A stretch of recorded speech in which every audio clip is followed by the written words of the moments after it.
Hello, everyone. Wonderful to see you here today. Namo Myoho Renge Kyo.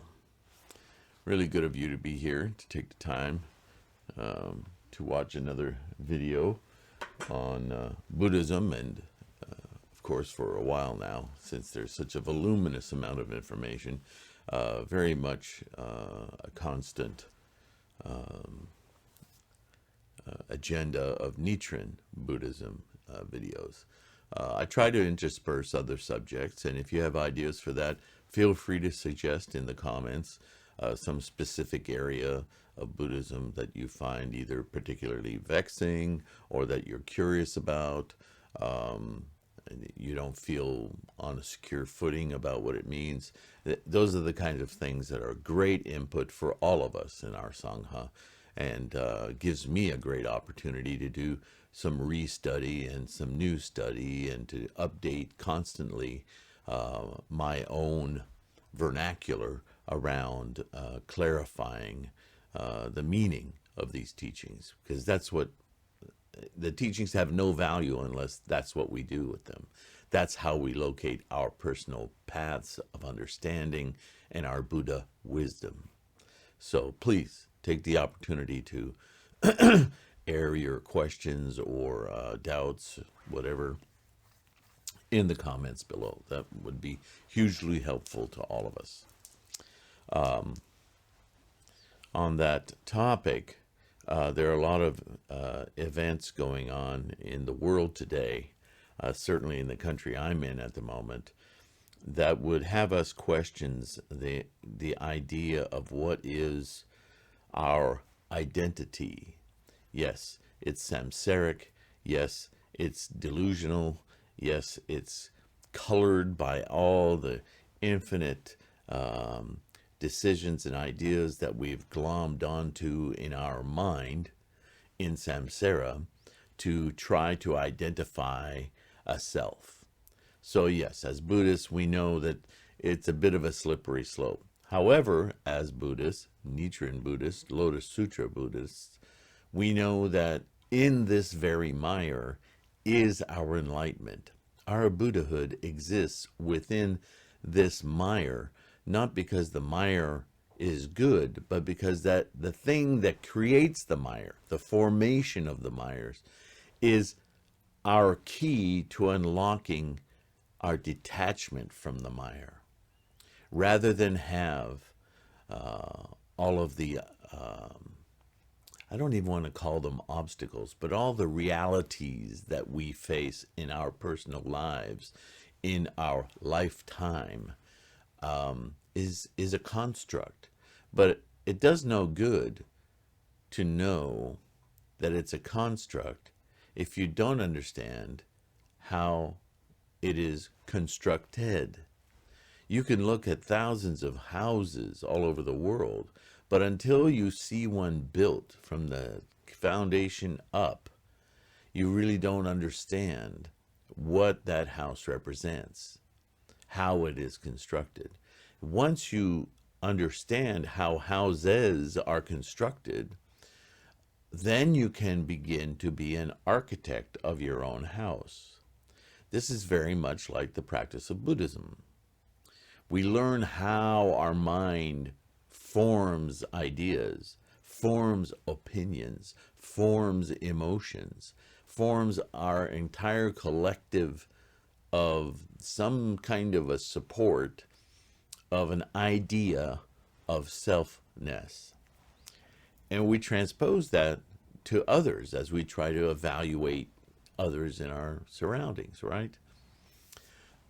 So why do I talk about all this? This next Go Show is going to present some information that is not uncommon in the last few Go Shows about Nichiren's situation and his place in the lineage of Buddhism. But much more than that, it's going to talk about Japan and the people of Japan and the teachers and teachings in Japan at the time of his life.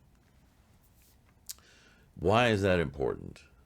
And why am I individuating that out of what's going on in the world today? because there's a very strong correlation between the idea of country and allegiance, and what allegiance means, and how we therefore identify ourselves personally, communally, and in country. So if you can open your mind to the idea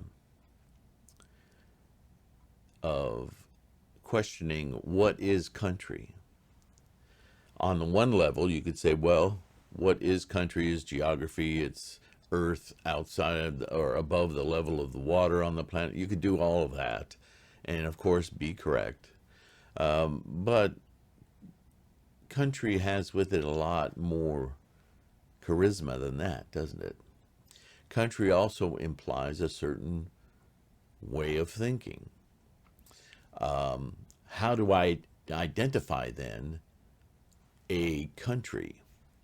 I could stipulate that beyond the architectonics of things, there's a legality of things. And I could say that a country is really only what its definition is. And where do we find the definition of a country? Generally, that's the constitution of the country. Now that's more about not the geography, but the society, the culture of the country, right? Now, it's not entirely the culture, because the culture includes all of the social behavior that it's either inherited or that it puts itself upon.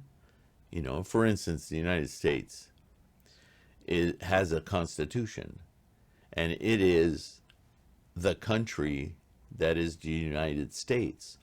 However, it sits upon previous cultures whose ideas of unity and egalitarianship went directly into the earth.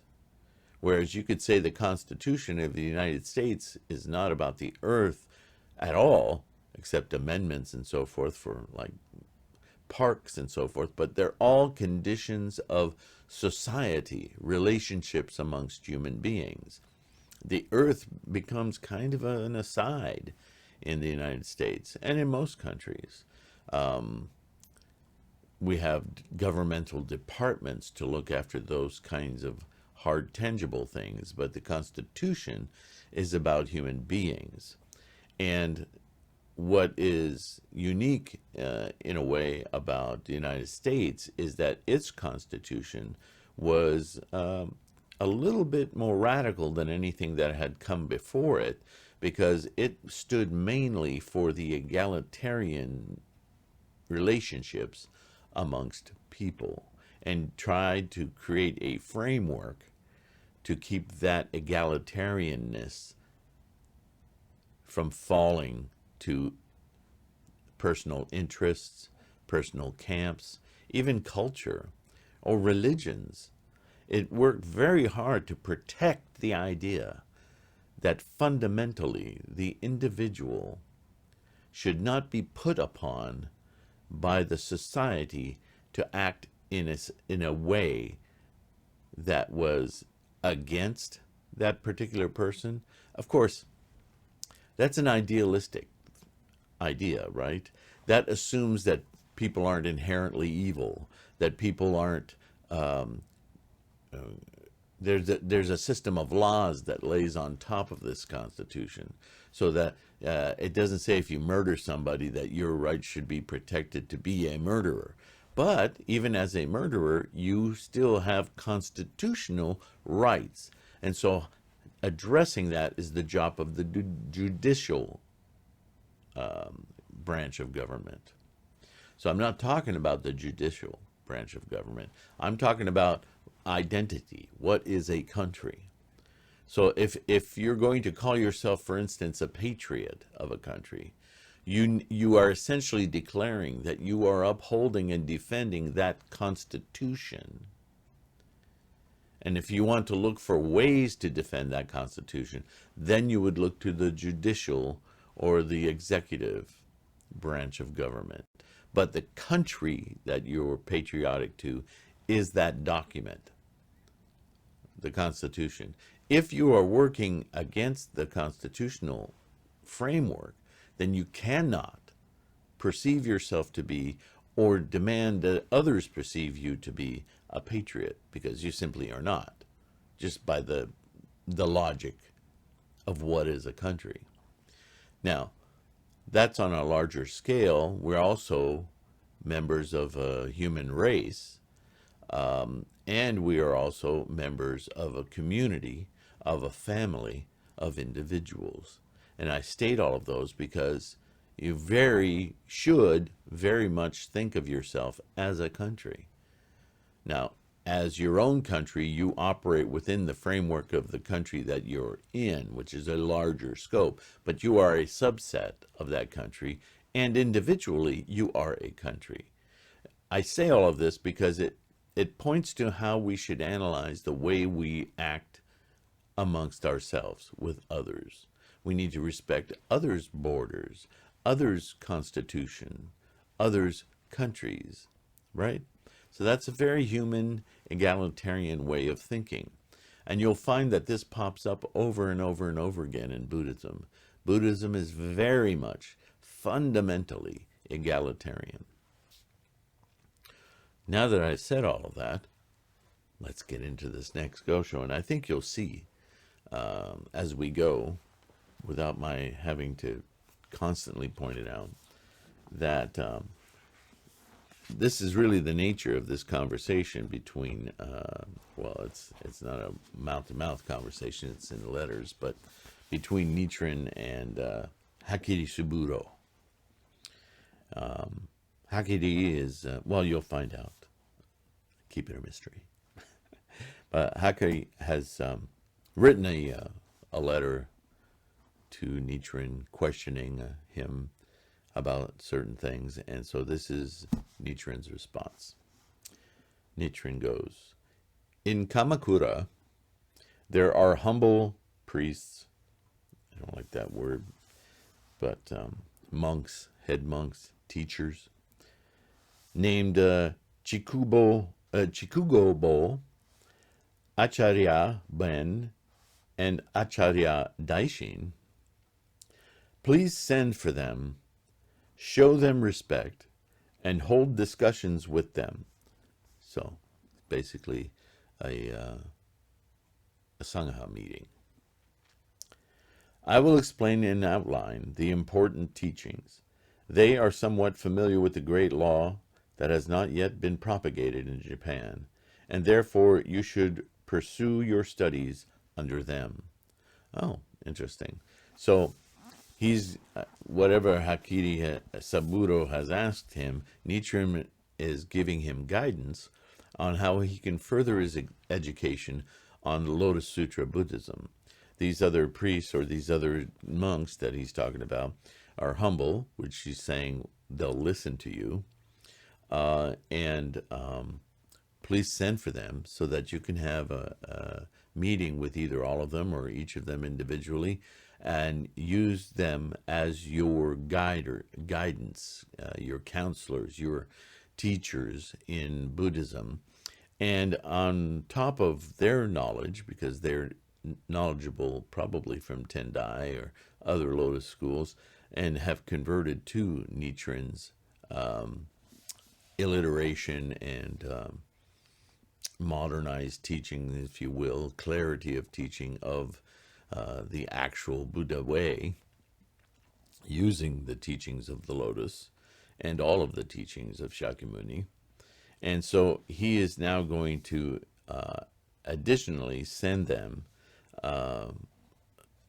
helpful information to update what they already know about the Lotus Sutra so that they understand how it can be implemented here in the latter day.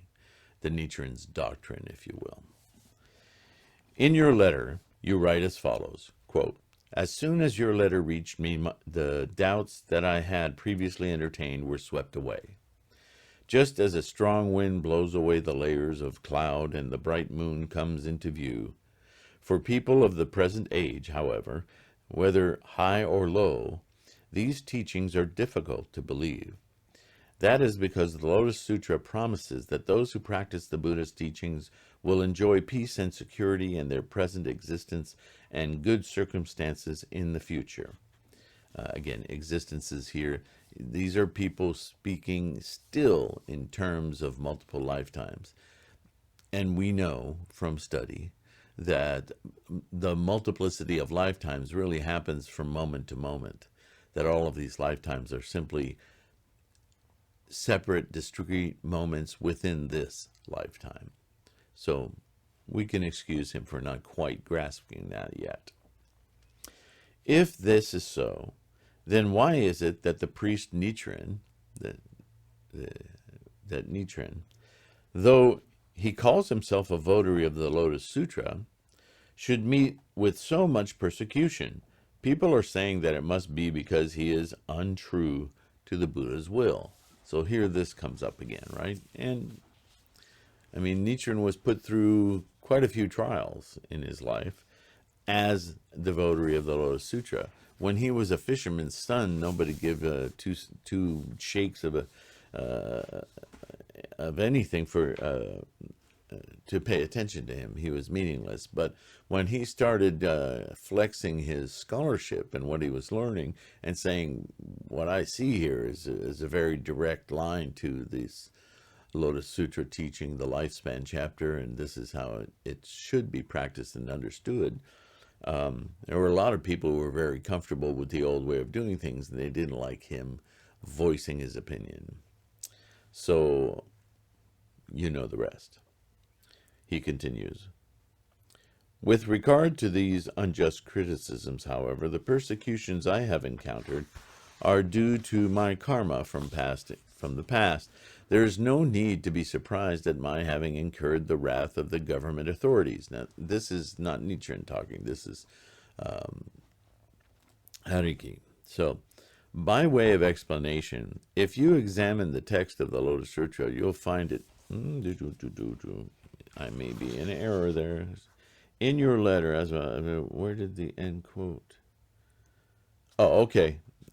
So yeah, we finished with Hakiri Saburo's letter. Nichiren was simply quoting it, and now he will. This is Nichiren speaking. With regard to these unjust criticisms, however, the persecutions I have encountered are due to my karma from the past. There is no need to be surprised at my having incurred the wrath of the government authorities.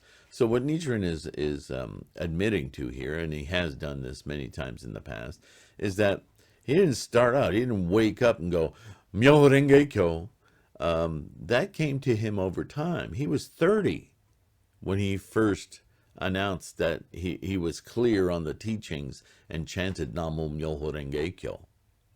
Plus the fact that Myoho Renge Kyo itself was seen as very sacred for hundreds of years before Nichiren came along. He wasn't the first to announce that. He was the first to take it on, Namu, as the awakening path to his own Buddha nature, and consequently, because of the teachings of Buddhism being egalitarian, that this was true for all sentient and insentient beings, but for our purposes, for all human beings, that there was no discretion or discrimination, that any human being, no matter what their life circumstance, could open their Buddha mind through this mantra, through this teaching, really, through this law, Myoho Renge Kyo. So he's simply admitting that, hey, before I knew this, I was just a human making human errors, and even while I was studying, had lots of doubts about what was the preeminent study and what was tangent and not really usable, or what was provisional and just helping me to understand the next step along the way, right? So all of these things, he's saying, these are my karma. And I had to overcome those obstacles to get clear on what this practice is for me, for my Buddhahood, and how to attain it, right? His Buddha wisdom. By way of explanation, he continues, if you examine the text of the Lotus Sutra, you'll find it stated that in the latter day of the law, when people practice the Lotus Sutra just as it teaches, they are bound to meet many persecutions.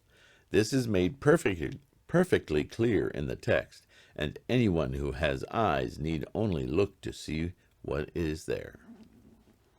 Thus, for example, the fourth volume of the Lotus Sutra says, quote, "Since hatred and jealousy toward this sutra abound even when the thus come one is in the world, how much more will this be so after his passing?"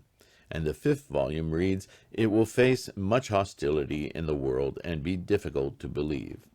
It also states, quote, "There will be many ignorant people who will curse and speak ill of us, and will attack us with swords and staves, with rocks and tiles," end quote. And it continues, quote, "In that evil age there will be monks with perverse wisdom, or they will be forest-dwelling monks, wearing clothing of patched rags and living in retirement. They will preach the law to white-robed laymen and will be respected and revered by the world as though they were arhats who possess the six transcendental powers," so on and so forth, because in the midst of the great assembly they constantly try to defame us. They will address the rulers, high ministers, Brahmins, and householders, as well as the other monks, slandering and speaking evil of us. Evil demons will take possession of others, and through them curse, revile, and heap shame on us. Again and again we will be banished. Oh, there goes the battery again. Hold on.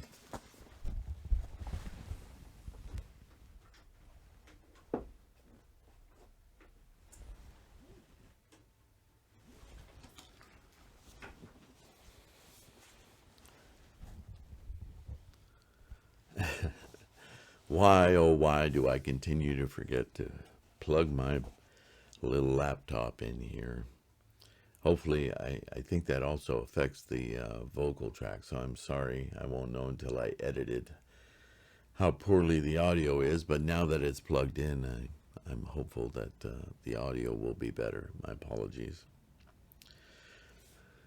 So, again, we will be banished, as it says in the Lotus Sutra. Why is that? Why is that? If something's really true, then why are there obstacles? That's not, let's address that for a minute. Nichiren's going to continue to evaluate this, and a lot of this you've heard before, and a lot of this will be new to some of you. He has some interesting things to say from the teachings themselves, which is why we read these letters of Nichiren's, because we have to respect his scholarship. He is so well read and understands so profoundly the wide breadth of teachings of Buddhism. Even though sometimes it may seem long-winded, there are always hidden nuggets of insight in the way he chooses to say something, depending on who he's speaking to. Because that's how we are, humans. We experience everything differently. So when we explain things, you've done it. You explain something to someone, and you adopt some of that rhetoric with the next person you meet that has a similar question, but you also deviate from it because that person's different. They understand differently. Their interrogatory may be different and send you in different directions as well. The benefit of dialogue. So, but the thing I wanted to point out is, again, keep in mind that we are all countries in and of ourselves, right? So the way we sway our particular constitution, it can be difficult because some things we hold on vehemently. Even if we know it makes no sense, we have a very difficult time letting go of certain things that are very deeply ingrained in our idea of self, our idea today of what our country is, our self country. And so if you can understand that you have deeply held programmed beliefs or ideas about yourselves, and you know that you need to change them, or you may not know, to the degree that you're willing to change them, willing to replace them with a new clarity, a new way of thinking, to the degree that you say, well, yeah, okay, I'll listen to that for now, but I'm still going to hang on to this. You're creating, you're forming your own suffering. So when the Lotus Sutra, Nichiren talks about these obstacles, there are two ways you can look at an obstacle of that sort. You can say, well, I'm just never going to get this. Or, and therefore, since I'm never going to get this, there's a limited amount of value in my learning it. So, I'll insert your reason here. Okay. Is it to be part of a group? Is it just to learn something new? Is it to show off to your friends what you know about Buddhism? Is it, is it not to attain your own awakening? Because that's the other way to think about it. If it's to work toward your own awakening, your own Buddha nature, then the nature of your obstacle is going to feel, you're going to experience it much more deeply, much more violently, perhaps, emotionally, I'm not talking about, but anyway, then if you don't really care that much about it, then that obstacles become something that just either you walk around it or you just go in a different direction, or that same obstacle isn't as important for you to overcome. So because you don't put importance upon it, you just it's an obstacle, but you don't really care to fight it. So right? So this is what Nichiren is always trying to remind his students, followers, whatever you want to call them, us. This is why he says things like, of course I'm meeting this persecution. Of course I'm meeting these difficulties as the votary of the Lotus Sutra, because as the votary of the Lotus Sutra, I have dedicated Namu my entire life to this Buddha wisdom, to accomplishing my awakening. I will not be dissuaded from it. I will not be derailed or have my attention I won't water it down in any way. So, of course, every obstacle I meet feels more severe than for others who don't take it as seriously. That's the nature of everything, though, isn't it? So I'm trying to make an understanding here that though in Nichiren's case, certainly because of his dedicated life to the practice and propagation of Namo Myoho Renge Kyo, he is experiencing obstacles that not only he observes, but those who know him observe. And the reason can be pinpointed specifically to his dissemination of his doctrine for the Lotus Sutra and Shakyamuni's teachings of attaining Buddhahood. He doesn't do anything else. But now, for you and I, maybe not all of you, but certainly some of you have jobs. You have other concerns in life, relationships, so on and so forth. So even though you may be very dedicated to your Buddhist practice, and I am not saying that in any way, shape, or form you are not, what I am saying is that you have other concerns in your life. But you too will meet obstacles simply because you're practicing Buddhism. But you'll also run into obstacles because you want to be an excellent car mechanic, or an excellent software developer, or an excellent competitive sport athlete, or I don't know, video game player. Whatever it is, you're going to run into things that demand of you more than you previously offered or even knew to offer. That's the nature of driving toward a goal. is that you find the things in your life that are keeping you from it. That's just the nature of moving forward in life. If you want to just sit and wait until you turn to dust, well, that's the world of tranquility. Congratulations, you're going nowhere.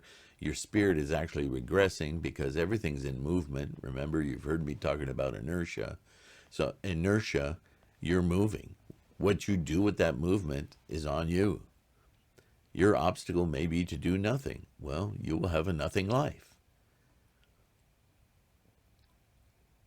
So understand that when Nichiren is talking, he's speaking specifically about Buddhist practice. But he's specifically talking to humans attaining Buddhahood. So by extension, by like a boat going through the water, the wake of that teaching touches all our lives at every level. So keep this in mind too. These teachings and what we're talking about aren't distant, hard to attain, or other than us. They're directed specifically to our practice of Buddhism. But Buddhism isn't a separate thing from this life. Buddhism is this life. It is just a clear lens through which to see this life. And sometimes we don't like to look at our own lives, right? Some parts of our lives we go, I don't want to talk about it, right? In Buddhism, yeah, we recognize there's some things you don't want to talk about, but guess what? It's there. So whether you want to talk about it or not, it's going to be affected by your practice. It's going to be affected by your life. So basically what Buddhism is saying and what Nichiren is saying is make your life the priority. Stop hiding behind all of these things that you don't want to look at and address it. And when you do that, it's not always going to be comfortable, personally or environmentally. Your friends may change, right? We do this all the time. We change our circle of friends when we finally say we've had enough with whatever it is that circle of friends was inducing us to do. Whether it was actively inducing or simply by default. And we hang out with different people when our life changes or when we want to change our life. There's another difference. You know, sometimes life, because we're developing good karma, as you would say as a Buddhist, moves us away from certain friends to new friends that will support this new, better improvement or diminishment in our life. If we let ourselves go downhill, we end up with different friends then too, because the good influences get tired of us and they walk away, whereas other negative influences that for us seem to support our negative behavior now become our good friends and we go down that rabbit hole. But Buddhism doesn't want you to do that. Buddhism says, look, there's the goal, Buddhahood. It's here now. Stop straying from it. Start focusing on it. Start moving your life in that direction. Well, guess what? Your friends are going to change, sometimes easily, sometimes not so easily. Some of them may want to desperately drag you back down, and they'll call you all sorts of names and say what you're doing is stupid, and so on and so forth. This isn't just with Buddhism, though, is it? But certainly with Buddhism being the highest goal of your enlightenment, it's going to be extra, right? So that's what this is about. The Nirvana Sutra, Nichiren says, quote, there are ichantikas, or persons of incorrigible disbelief. They pretend to be arhats, living in deserted places and speaking slanderously of the correct and equal sutras of the great vehicle. When ordinary people see them, they all suppose that they are true arhats and speak of them as great bodhisattvas, end quote. It also says, quote, after the former day of the law has ended, the middle day of the law has begun. There will be monks who will give the appearance of abiding by the rules of the monastic discipline, but they will scarcely ever read or recite the sutras, and instead will crave all kinds of food and drink to nourish their bodies. Though they wear the clothes of a monk, they will go about searching for alms like so many huntsmen who, narrowing their eyes, stalk softly. They will be like a cat on the prowl for mice, end quote. The Parinirvana Sutra states, quote, there are also Ichantikas who resemble arhats, but who commit evil deeds, end quote. So he's talking more about the middle day of the law there, but nonetheless, the example, right? There's always evil influences, and evil influences even amongst those who would take on the mantle of being your good influences. Well, I'll tell them I'm one of those good guys, and then they'll do what I want them to think. And you may learn something from them, but it's kind of tainted, isn't it? So you have to be careful who you choose as your teacher. As I've said before, you are your teacher, ultimately. So everything you hear, you have to take into your own life and measure it out. Is it true for you? Does it give you insight? Now, if something's uncomfortable, doesn't make it untrue. Right? You have to be the judge of that. Don't be authoritarian. Don't let others tell you how to think. Let others rattle your thinking up so that you can figure it out, give you guidance, give you ideas, but don't drop yourself altogether. Test these ideas out. Do they have merit? Okay? Now, when I hold up this bright mirror of the sutra texts and turn it toward the country of Japan, all is reflected there without the slightest obscurity. So this is what I was saying earlier. The practice of Buddhism is our way to see clearly what's going on. So back to what I said earlier about countries. Quote, the forest-dwelling monks wearing clothing of patched rags and living in retirement, who are they? Right? So he's saying in this examples from the sutras, who are they in our lives? Right? Where do we see the example in our day right now in Japan? Or for that matter, you and I in our respective countries? Who are these people in our environment? For Nichiren, those who are respected and revered by the world as though they were arhats who possess the 6 transcendental powers, who are they? Who are these wise people given the labels of being wise people in our day? Are they really?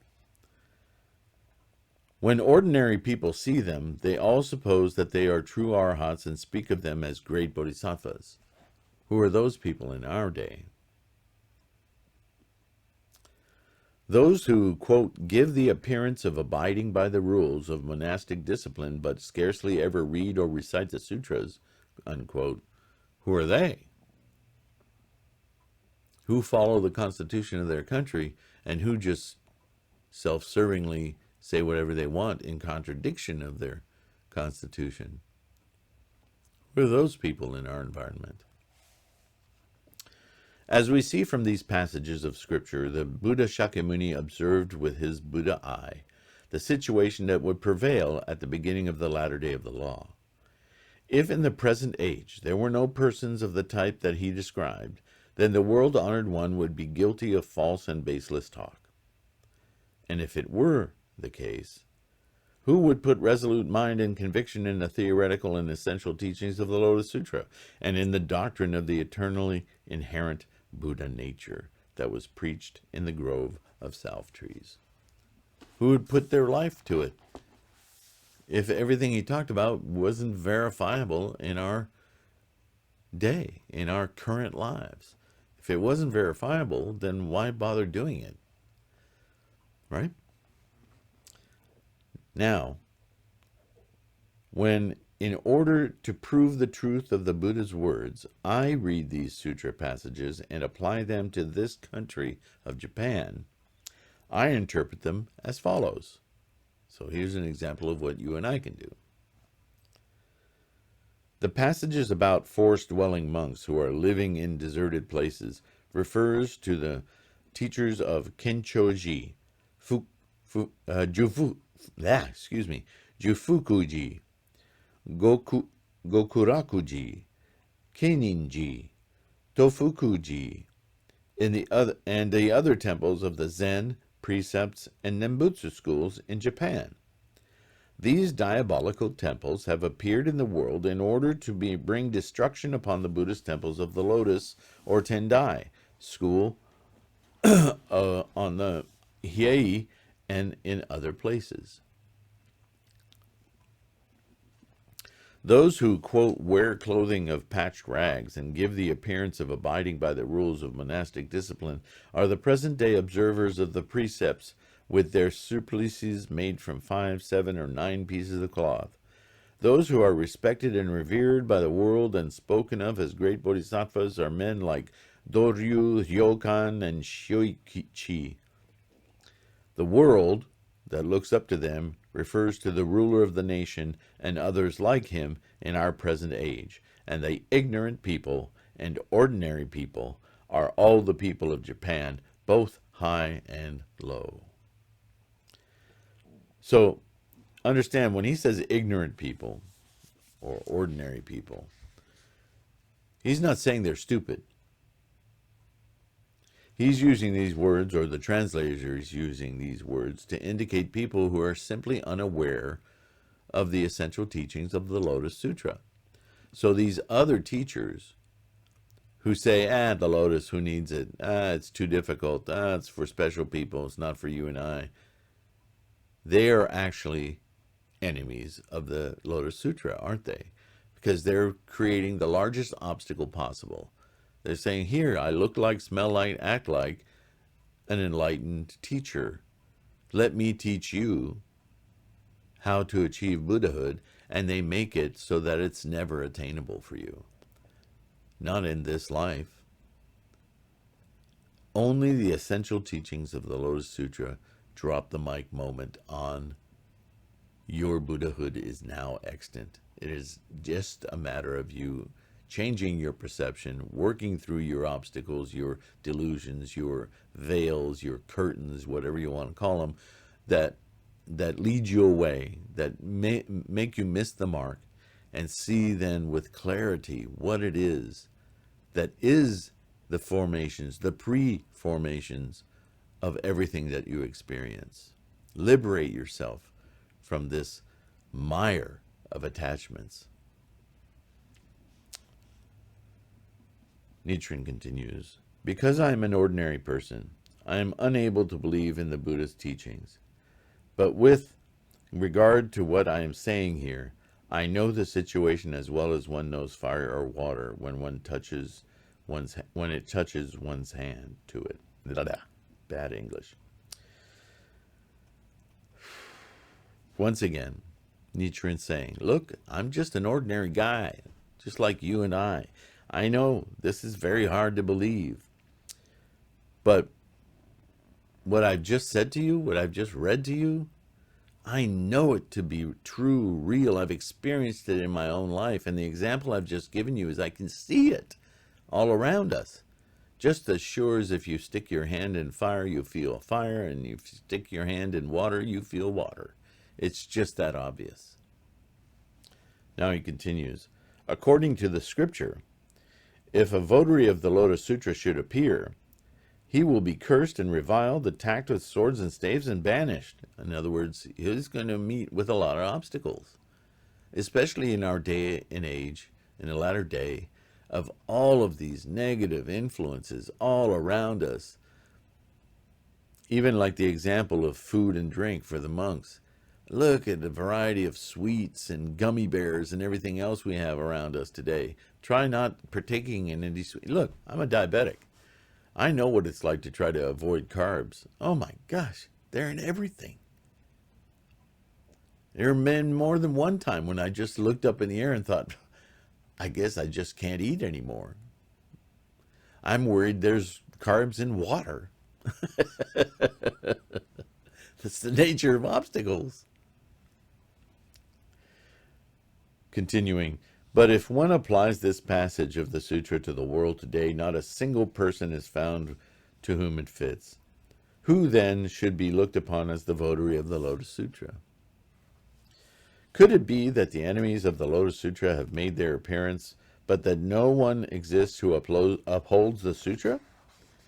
But that would be like saying that there is an east but no west, or like that heaven exists but earth does not. Were this the case, the words of the Buddha would be no more than lies, would they not? It may seem like self-praise on my part, but having pondered this, I will give credence to the words of the Buddha. I, the priest Nichiren, am the votary referred to in this scripture. So he's taking that mantle. He's not saying you can't. He's not saying you're superior to him. He's saying, look at my life. Look how I've dedicated myself to this teaching, this dharma, this practice. Can you equal it? Do so. Do so. And then the Buddha's words will be validating you as a votary of the Lotus Sutra. Do you see what he's saying?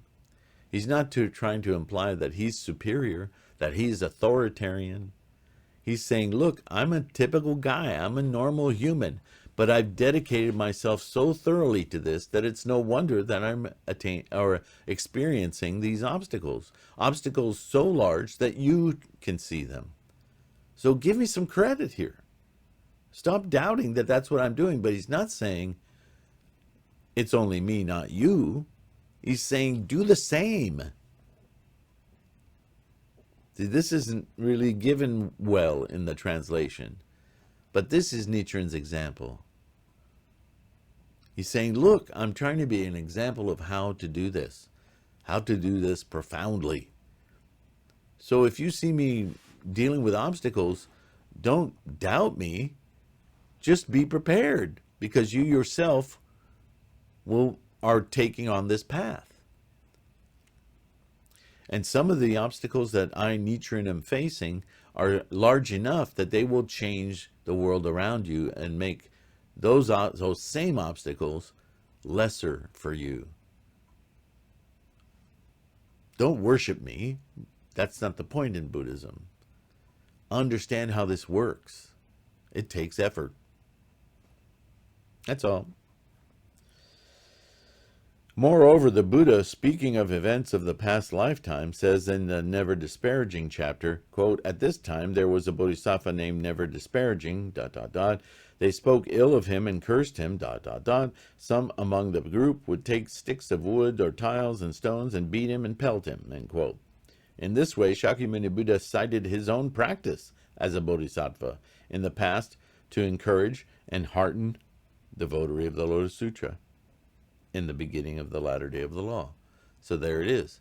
He's telling you, I'm not the only one who came up with the idea that sharing this as an example for your own practice is a teaching, but Shakyamuni did it himself in the Lotus Sutra. Because in the expedient means, he came up with a story about a bodhisattva named Never Disparaging who was treated poorly and overcame it. And isn't this the same story over and over and over again?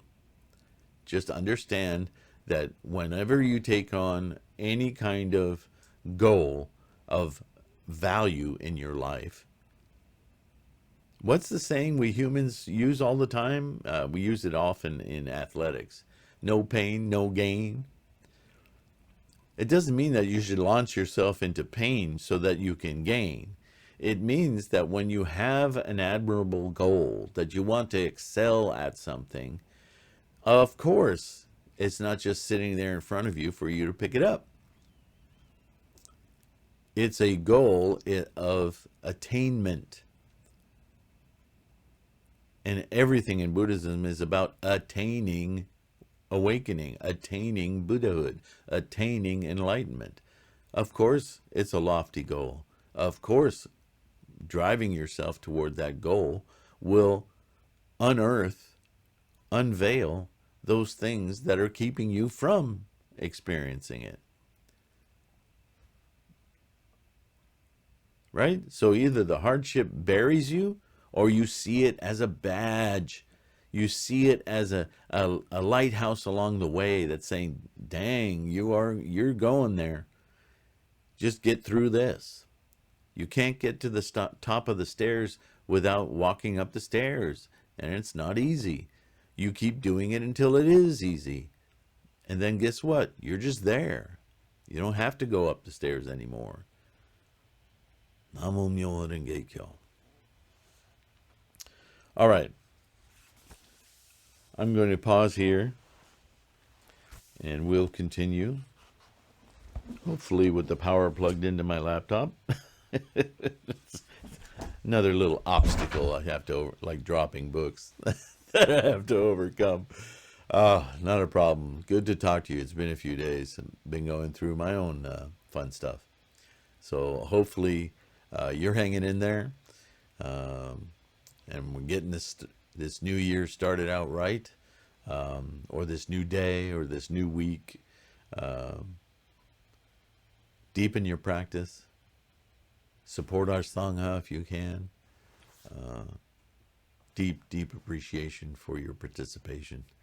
However it is, whether it's just listening to these videos. What do they say? Oh yeah, don't forget to like, join this channel. Not sure how the bell works, but I think if you click the bell, whenever I post a video, you'll get a notification. And on that note, the podcasts are going really, really well. So thank you for that.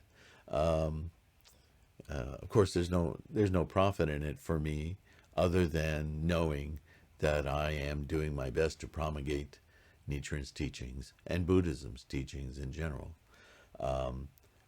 If there's enough support there just from viewership and watching and downloads, I'm looking forward to one day adding a mechanism, because through Podbean, I can, they don't support this channel or anything, but they do have a Patreon-like engine, and they have something else, like a fundraising engine or something. Anyway, those things also come at a cost. Doesn't everything? So I'm looking forward to participating in that one day. I'm nowhere near it now, but it'll come from your support. My money tree doesn't work, so I rely completely on the support you folks give me, and it has been wonderful. My computer keeps complaining. We all have masters to comply to, don't we? What a world. Anyway, thanks again. I'm going to let you go. See you in the next one. Namo Myoho Renge Kyo. Be good. Strengthen your practice. Chant every day. See you next time.